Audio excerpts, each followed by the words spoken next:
আজকে তৈরি করছি কাঁঠাল বা এঁচোড় দিয়ে দুর্দান্ত স্বাদের একটি রেসিপি, যেটা কিনা বাঙালিদের সবারই খুব পছন্দের একটা রেসিপি। খুব সহজভাবে শেয়ার করেছি। এজন্য কিছু কাঁঠাল বা এঁচোড় আমি ঠিক এইভাবে পরিষ্কার করে কেটে নিয়েছি। আর এখানে প্যানে কিছুটা জল আমি গরম করে নিয়েছি। জলটা যখন ঠিক এইভাবে ফুটে উঠবে তখন এখানে অ্যাড করে দিতে হবে কাঁঠালগুলো।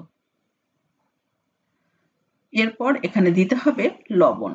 এখানে হাফ চা চামচের মতো দিয়ে দিলাম লবণ। আর এখানে দিতে হবে সামান্য একটুখানি হলুদের গুঁড়ো। খুব ভালো করে মিশিয়ে নিতে হবে। এরপর এটা ঢাকা দিয়ে রেখে দিতে হবে প্রায় 7 থেকে 8 মিনিটের মতো, যাতে কাঁঠালটা খুব ভালো করে সেদ্ধ হয়ে যায়। তো 8 মিনিট পর ঢাকাটা উঠিয়ে নিতে হবে। কাঁঠালটা প্রায় 80% এর মতো সেদ্ধ হয়েছে। কাঁঠালটা কিন্তু পুরোপুরি সেদ্ধ করা যাবে না, 80% এর মতো সেদ্ধ করে নিতে হবে। এরপর একটা স্ট্রেনারের মাধ্যমে জলটা ছাড়িয়ে নিতে হবে।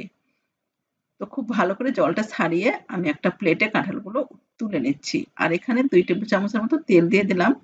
তেলটা গরম হলে এই জল ছাড়িয়ে রাখা কাঁঠালটা হালকা করে ভেজে নিতে হবে।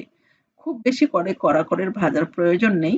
প্রায় মিনিট 2 এর মতো ঠিক হালকা করে এইভাবে ভেজে নিতে হবে। হালকা যখন কালারটা চেঞ্জ হয়ে আসবে তখন এখানে এঁচোড়গুলো তুলে নিতে হবে। তো আমি উঠিয়ে নিলাম। এরপর প্যানে দিয়ে দিলাম প্রায় 2 টেবিল চামচের মতো তেল। আর এখানে দিতে হবে সামান্য একটুখানি জিরে। আর দিতে হবে 2টো তেজপাতা, সাদা এলাচ, কালো এলাচ আর দিয়ে দিলাম লবঙ্গ কয়েকটা। হালকা একটু ভেজে নিতে হবে।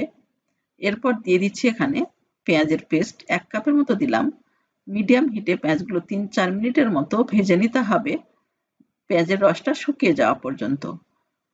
এরপর পেঁয়াজটা যখন কমে আসবে আর কালারটাও যখন ঠিক চেঞ্জ হয়ে আসবে তখন এখানে অ্যাড করে দিতে হবে আদা আর রসুনের পেস্ট। তো এখানে প্রায় 2 টেবিল চামচের মতো দিয়ে দিলাম আদা রসুনের পেস্ট। এটা দিয়েও মিনিট 2 এর মতো ভালো করে ভেজে নিতে হবে, যাতে আদা আর রসুনের কাঁচা গন্ধটা চলে যায়। এরপর এখানে কিছু মশলা অ্যাড করতে হবে। তো প্রথমে এখানে দিয়ে দিচ্ছি জিরে গুঁড়ো 1 চা চামচ। আর দিয়ে দিলাম ধনে গুঁড়ো 1 চা চামচ। দিয়ে দিচ্ছি লাল মরিচ গুঁড়ো 1 চা চামচ। আর এখানে দিতে হবে হলুদ গুঁড়ো হাফ চা চামচ। দিতে হবে পরিমাণ মতো লবণ। আর এখানে সামান্য একটুখানি জল দিয়ে খুব ভালো করে মশলাটা কষিয়ে নিতে হবে।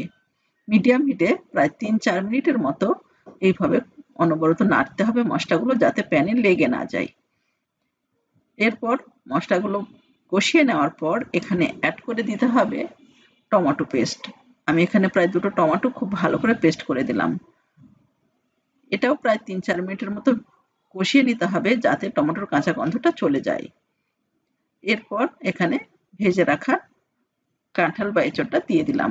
দিয়ে খুব ভালো করে মিশিয়ে নিতে হবে মশলার মধ্যে। প্রায় 4 থেকে 5 মিনিটের মতো মিডিয়াম হিটে খুব ভালো করে মশলার মধ্যে কষিয়ে নিতে হবে। এতে করে এঁচোড়ের টেস্টটা কিন্তু দারুণ আসবে। খুব ভালো করে মিশিয়ে নেওয়ার পর আমি এটা আবারও ঢাকা দিয়ে রেখে দেব, একেবারে গ্যাসের ফ্লেমটা মিডিয়াম টু লো হিটে, যাতে করে সমস্ত মশলাটা খুব ভালো করে এঁচোড়ের মধ্যে ঢুকে যায়। 2 মিনিট পর ঢাকাটা উঠিয়ে নিচ্ছি। খুব ভালো করে কিন্তু আমার কাঁঠালটা কষিয়ে নেওয়া হয়ে গেছে। ঠিক এই পর্যায়ে এখানে অ্যাড করে দিতে হবে জল। তো খুব বেশি জল দেওয়ার প্রয়োজন নেই, গ্রেভিটা একটু ঘন হবে। প্রায় 2 কাপের মতো দিয়ে দিলাম জল। এরপর এটা ঢাকা দিয়ে প্রায় 7 থেকে 8 মিনিটের মতো ফুটিয়ে নিতে হবে।